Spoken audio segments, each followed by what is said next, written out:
Is Proposal 2 unfair and deceptive? The language on the ballot says, prohibit partisan office holders and candidates, their employees, certain relatives, and lobbyists from serving as commissioners. Yet that is hardly the real story, however. The language that will be placed permanently into the Constitution will actually mean that any Michigan resident who is registered and eligible to vote could apply to be a commissioner, except that in the past 6 years a commissioner could not have been any of the following: a declared candidate or elected official for partisan federal, state, or local office,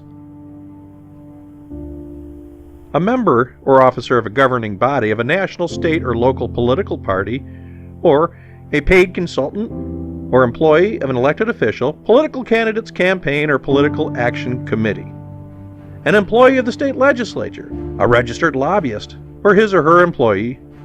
Also excluded are any unclassified state employees who are exempt from classification in state civil service, except for employees of courts of record or state institutions of higher education and individuals in the Michigan Armed Forces.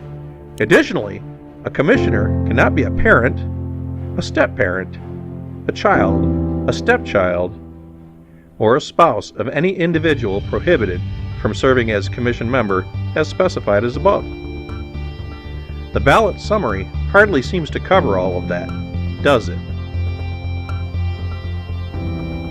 And then what about due process? With items 1 and 3, because a person has engaged in a protected and fully constitutional activity, can they be excluded from such an important process? And with item 7, being closely related to an excluded class also excludes you from serving? Does it seem even remotely fair to exclude those who have absolutely no say in whether they have a politically active mother, dad, son, etc.? And lastly, are not all of the others simply excluded citizens who also have a stake in our elections as well?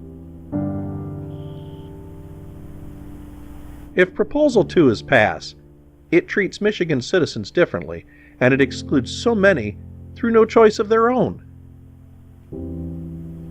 And the language voters see is incomplete. It is next to impossible to be fully informed about Proposal 2, except by sharing videos like this.